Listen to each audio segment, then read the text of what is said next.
Aux États-Unis, la Cour suprême pourrait profiter de l'examen d'une loi du Mississippi pour revenir près de 50 ans en arrière concernant l'avortement. Elle pourrait restreindre le droit à l'IVG. Une décision sera rendue fin juin. L'épidémie de Covid-19 en Europe et ses restrictions qui se font de plus en plus nombreuses, notamment depuis l'apparition du variant Omicron. Le continent est devenu l'épicentre du virus dans le monde. Et puis la Chine boycottée par le tennis féminin, la WTA a annoncé qu'elle renonçait à jouer dans le pays, quelles qu'en soient les conséquences financières, en soutien à la joueuse Peng Shuai qui aurait subi des pressions de la part des autorités chinoises. Bonsoir à tous, bienvenue sur France 24. Le droit à l'avortement va-t-il être restreint aux États-Unis ? La Cour suprême a examiné une loi du Mississippi qui interdit l'IVG après 15 semaines de grossesse. Constituée en majorité de juges conservateurs, elle semble disposée à modifier le cadre légal qui garantit depuis près de 50 ans le droit des Américaines à avorter. Les précisions de notre correspondant à Washington, Mathieu Mabin. Aux États-Unis, le dialogue pour ou contre l'avortement mobilise la société depuis plus de 60 ans. Avec un arbitre, la Cour suprême des États-Unis.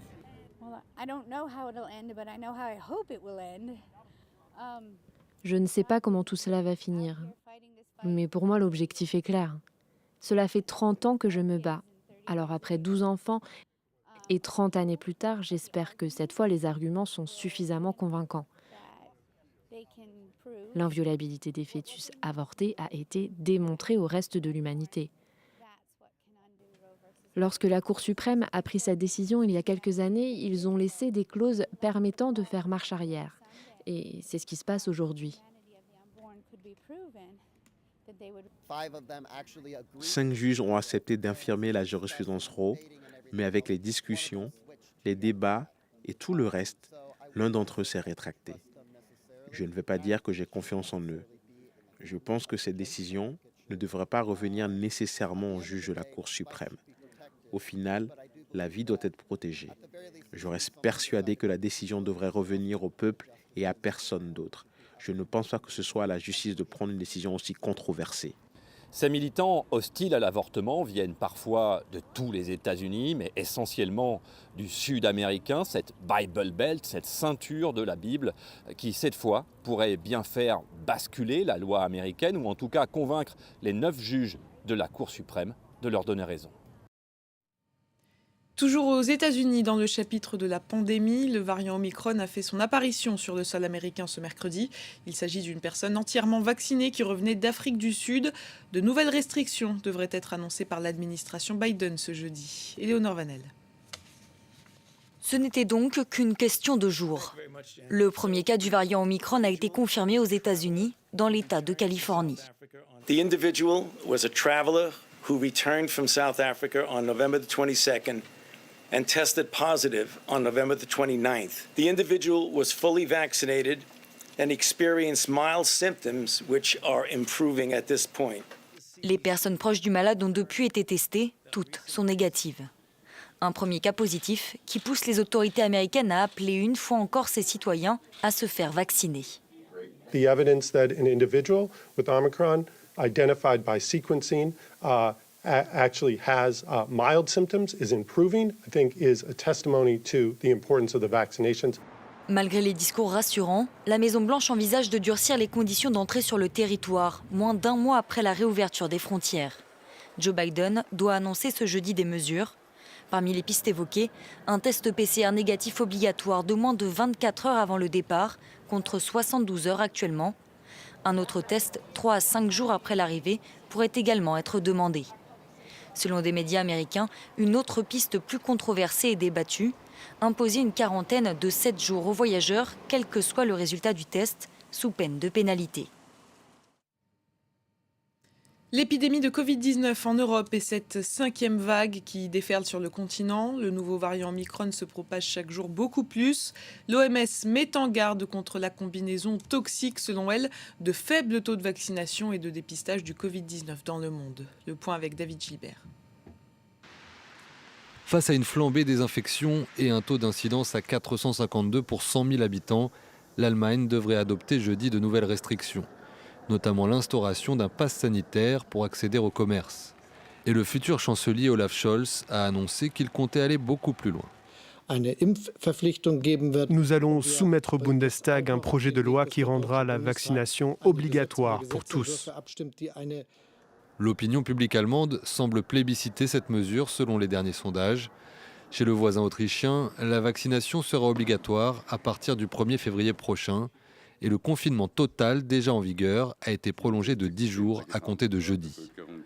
Le nombre d'infections quotidiennes augmente fortement partout en Europe, redevenu épicentre de la pandémie.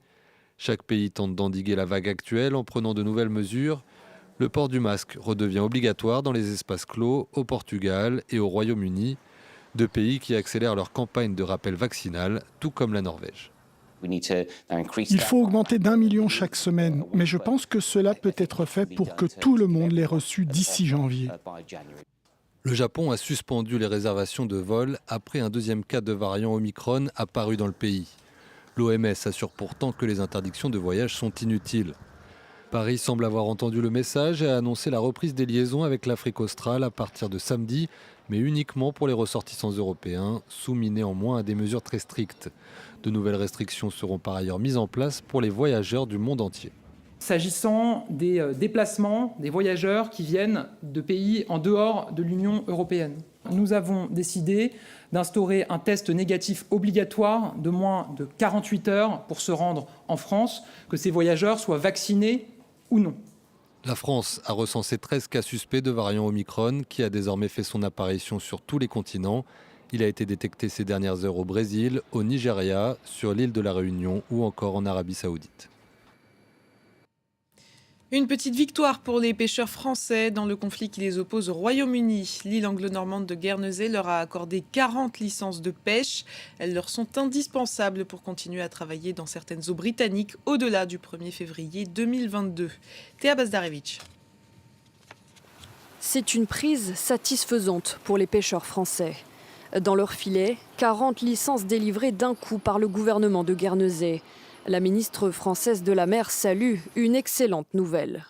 La Commission européenne et la France ont bien avancé en quelques semaines avec Guernesey. Les efforts payent et le travail continue pour donner une visibilité maximale aux professionnels. Aux 40 licences s'ajoutent 3 bateaux qui viendront remplacer des navires ayant quitté la flotte française. Tous pourront continuer à pêcher au large de l'île anglo-normande, comme avant le Brexit. Le combat est pour autant loin d'être terminé. 111 licences manquent toujours à l'appel. Si Paris considère Guernesey comme un partenaire fiable, les négociations sont plus rudes avec Jersey et Londres. La France leur reproche de ne pas délivrer les licences assez vite. Avec le Brexit, les zones de pêche ont été redessinées. Et ses règles avec. Pour pouvoir continuer de travailler dans certaines eaux britanniques, les pêcheurs européens doivent obtenir un permis délivré par Londres et prouver qu'ils y pêchaient déjà entre 2012 et 2016. Tout sauf une simple formalité, surtout pour les petits bateaux. Moins bien équipés, souvent dépourvus de traceurs GPS, ils peinent à prouver leur présence. Les anciens navires remplacés par des neufs sont eux aussi dans l'impasse. Il y a quelques jours, par l'intermédiaire de son secrétaire chargé des affaires européennes, le gouvernement français affirmait que la balle était dans le camp des Britanniques. Les deux pays ont jusqu'au 10 décembre, date fixée par la Commission européenne pour régler ce litige, avant d'éventuelles mesures de rétorsion. Des tensions de plus en plus vives à la frontière entre la Russie et l'Ukraine. La communauté internationale s'inquiète et craint une potentielle invasion. Moscou est accusé de déployer massivement des troupes à la frontière. Washington affirme détenir des preuves de cette possible agression et met en garde le Kremlin. Les détails avec Théa Bazarevich. Aux portes de l'Ukraine, il multiplie les exercices militaires. Plus de 90 000 soldats russes seraient massés ici, selon Kiev. Et leur présence inquiète les autorités. Nous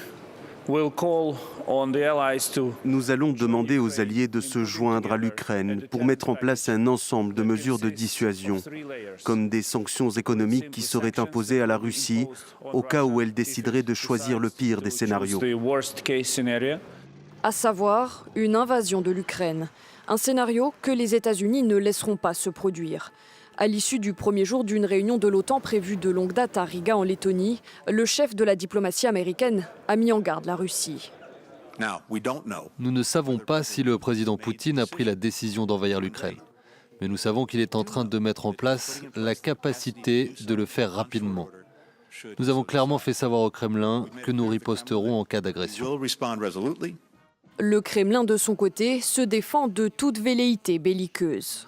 Nous n'avons pas besoin de conflit, mais si l'Occident est incapable de contenir l'Ukraine, et au contraire l'incite, alors bien sûr nous prendrons toutes les mesures nécessaires pour assurer notre sécurité. Depuis l'annexion de la Crimée par Moscou en 2014, l'Est de l'Ukraine est le théâtre d'une guerre entre Kiev et les séparatistes pro-russes. Le conflit a déjà fait plus de 13 000 morts. En avril dernier, de vives tensions avaient fait craindre une reprise des combats. Une autre réunion est prévue ce jeudi entre Antony Blinken et son homologue russe Sergueï Lavrov. Pour mettre fin au conflit, le président ukrainien Volodymyr Zelensky se dit lui prêt à des pourparlers directs avec Moscou. Et à noter que le secrétaire d'État américain et le ministre russe des Affaires étrangères doivent s'entretenir ce jeudi en Suède.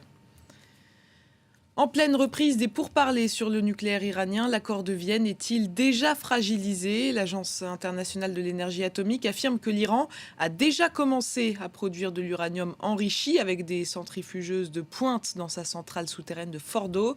Le directeur de l'AIEA s'est exprimé au micro de France 24. Regardez cet extrait. Ça redouble l'alerte. Je ne pense pas que ça soit banal. C'est vrai que l'Iran... C'est un mauvais signal quand même. L'Iran a le droit de le faire, mais je l'ai dit, et comme je l'ai dit à vous, je l'ai dit aux collègues iraniens, si vous avez une telle ambition, il faut accepter l'inspection. Si vous n'avez plus de visibilité, est-ce qu'au bout d'un moment, vous direz à l'AIEA écoutez, oui, on n'y voit plus, on ne peut plus rien garantir. Tout à fait, je ne citerai pas. J'espère ne pas devoir les dire. Parce que si je les dis, je crois qu'on serait tous dans une situation vraiment très, très, très fragile. Cette décision radicale prise par la WTA, l'association des joueuses de tennis, elle a annoncé la suspension des tournois féminins en Chine, un moyen pour elle de soutenir la joueuse chinoise Peng Shuai qui avait accusé un ancien haut dirigeant communiste de son pays d'abus sexuels. Les détails avec Edwige Ouamanissa. C'est un véritable coup de théâtre dans le milieu du tennis mondial. La WTA vient d'annoncer sa décision de suspendre ses tournois en Chine. Steve Simon, le directeur général, justifie cette décision par le traitement infligé par la Chine à la joueuse chinoise Peng Shuai. Avec le soutien total du conseil d'administration de la WTA, j'annonce la suspension immédiate de tous les tournois de la WTA en Chine, y compris en Hong Kong. La décision de l'association a des conséquences importantes. Elle représente un manque à gagner estimé à plusieurs centaines de millions de dollars en droits télévisés. Cette décision constitue également un mauvais coup de pub pour la Chine, qui organise en février les Jeux olympiques d'hiver. Sur les réseaux sociaux, des stars du tennis ont salué le courage de cette décision. Il y a beaucoup d'organisations qui peuvent se permettre de faire quelque chose comme ça, bien plus que la WTA. Respect. Il est beaucoup plus facile de faire ce qui est juste quand il n'y a pas de risque associé. Je suis fier de faire partie du milieu du tennis. Le sort de Peng Shuai, une affaire qui déchaîne les passions.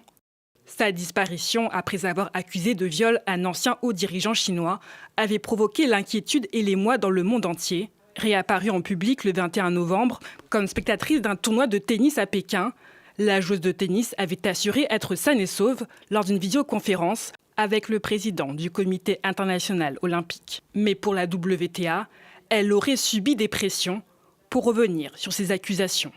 Les déclarations fracassantes de la joueuse ont été les premières visant de hauts responsables du Parti communiste chinois depuis le début de MeToo, mouvement mondial contre les violences faites aux femmes.